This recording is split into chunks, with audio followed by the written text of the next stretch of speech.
Hello student, कैसे हैं आप लोग। आई होप आप लोग अच्छे होंगे। तो स्टूडेंट, हम लोग इस वीडियो में क्लास 9th का क्षितिज का हिंदी का प्रश्न उत्तर जो कि चैप्टर 5 का प्रश्न उत्तर करेंगे और हम लोग सब एकदम सरल भाषा में प्रश्न उत्तर को समझेंगे। तो आप हमारे चैनल पे पहली बार आए हैं तो चैनल को सब्सक्राइब कर लीजिए और वीडियो अच्छा लगे, समझ में आए तो लाइक कीजिएगा। तो चलिए हम लोग स्टार्ट करते हैं और समझते हैं। तो प्रश्न संख्या 1 कह रहा है, बालिका मैना ने सेनापति को कौन कौन से तर्क देकर महल की रक्षा के लिए प्रेरित किया। सेनापति को बालिका जो थी वो सेनापति को कौन कौन सा तर्क देकर रक्षा करने के लिए प्रेरित किया। तो तर्क बालिका, उसका उत्तर होगा बालिका मैना ने अपने पिता के महल की रक्षा के लिए निम्नलिखित तर्क दिए। तर्क 1 में वो बोले, बालिका बोली, मैना ने तर्क दिया कि महल को गिराने से सेनापति कि किसी उद्देश्य की पूर्ति न हो सकेगा। तर्क 2, मैना ने अंग्रेजों के विरुद्ध शस्त्र उठाने वालों को दोषी बताया और कहा कि इस जड़ पदार्थ मकान ने कोई अपराध नहीं किया है। तर्क 3 में वे बोली मैना। अंत में मैना ने सेनापति को अपना परिचय देकर बताया कि उन्हें उनकी पुत्री मेरी की सहेली की रक्षा करनी चाहिए।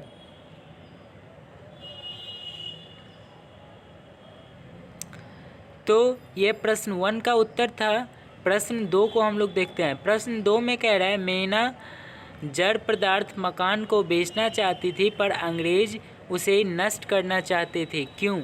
उत्तर होगा इसका, मैना उसी मकान में पली बढ़ी थी, उसी में उसकी बचपन की, पिता की, परिवार की यादें समाई हुई थी, इसलिए वह जड़ मकान उसके लिए भरी पूरी जिंदगी के समान था। वह उसके जीवन का भी सहारा हो सकता था, इसलिए वह उसे बचाना चाहती थी। अंग्रेज़ों के लिए वह राजमहल उनके दुश्मन नाना साहब की निशानी था। वे उनकी हर निशानी को मिट्टी में मिला देना चाहते थे ताकि देश में फिर से कोई अंग्रेज़ों के विरुद्ध आवाज़ न उठाए। तो इसलिए उसको नष्ट करना चाहते थे अंग्रेज़। तो आई होप आप लोगों को समझ में आ रहा होगा। अगर आपको कोई डाउट आती है तो आप कमेंट में पूछ सकते हैं, रिप्लाई आपको तुरंत दिया जाएगा। तो चलिए हम लोग प्रश्न 3 को देखते हैं। और प्रश्न 3 कह रहा है, सर टाइम है कि मैना को दया भाव से के क्या कारण थे। इसका उत्तर होगा, मैना का करुणामयी मुख और उसकी अल्पायु देखकर सेनापति है को उस पर दया आई। वह उसकी पुत्री मैरी की सहेली भी थी। तो ये प्रश्न 3 कह रहा है, सर टाइम है कि मैना पर दया भाव के क्या कारण थे। तो दया भाव के यह कारण थे कि सेनापति को उस पर दया आई, वह उसकी पुत्री मैरी की सहेली थी, इसलिए उसको दया आ गया। तो यही कारण था जो कि दया आया। उसके बाद प्रश्न संख्या 4 है। प्रश्न संख्या 4 कह रहा है, मैना की अंतिम इच्छा थी कि वह उस प्रसाद के ढेर पर बैठकर जी भर कर रो ले, लेकिन पाषाण हृदय वाले जनरल ने किस भय से उसकी इच्छा पूर्ण न होने दी। मैना की जो इच्छा थी वो उसकी इच्छा थी कि प्रसाद के ढेर पर बैठकर जी भरकर रो ले, लेकिन ये उसकी इच्छा पूर्ण न हो पाई। वो क्यों नहीं, तो वो इसका उत्तर होगा, मैना महल के ढेर पर बैठकर जी भरकर रोना चाहती थी, पर पाषाण हृदय जनरल आउटरम ने उसकी यह इच्छा पूरी न होने दी। जनरल आउटरम के मन में भय हो रहा होगा कि अगर उसने नाना साहब की बेटी के प्रति जरा भी सहानुभूति दिखाई तो ब्रिटिश सरकार का गुस्सा उस पर फूट पड़ेगा, उसे इसके लिए दंड भी मिल सकता है। क्रोध से पागल सामान्य अंग्रेज नागरिक भी उस पर नाराज़गी प्रकट करेंगे। इस कारण उसने मैना की यह छोटी सी इच्छा पूरी न होने दी। तो ये था प्रश्न 4 का उत्तर। आई होप आपको समझ में आया होगा। तो प्रश्न 5 को हम लोग देखते हैं। और प्रश्न 5 कह रहा है, बालिका मैना के चरित्र की कौन कौन सी विशेषताएं आप अपनाना चाहोगे और क्यों? तो इसका उत्तर होगा बालिका मैना के चरित्र की निम्नलिखित विशेषताएं हम अपनाना चाहेंगे। वह एक साहसी तथा वक्र चतुर महिला थी, बालिका थी। तो ये एक है विशेषता बालिका मैना के चरित्र के बारे में। दूसरा विशेषता है पैतृक धरोहर और देश प्रेमी की भावना रखती थी। इस प्रकार ये इसका दूसरा विशेषता हो गया। बालिका निर्भय तथा आत्म बलिदान की भावना रखती थी। और चौथा विशेषता था भावुकता और तर्कशीलता था उसमें। तो ये 4 विशेषता था जो बालिका मैना के चरित्र की विशेषता था। उसके बाद प्रश्न संख्या 6 में है, टाइम पत्र ने 6 दिसंबर को लिखा था, बड़े दुख का विषय है कि भारत सरकार आज तक उस दुर्दांत नाना साहब को नहीं पकड़ सकी। इस वाक्य में भारत सरकार से क्या आशय है? इसका उत्तर होगा जहां भारत सरकार से आशय है ब्रिटिश शासन के अंतर्गत चलने वाली भारत सरकार, जिसे अंग्रेज अधिकारी चलाते थे।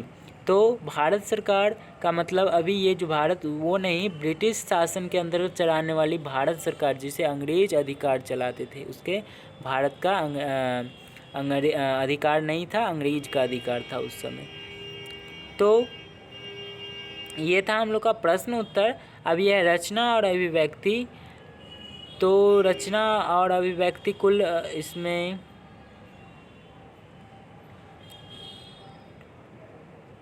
दो है, 7 और 8। तो इसको भी चलिए हम लोग देख ही लेते हैं।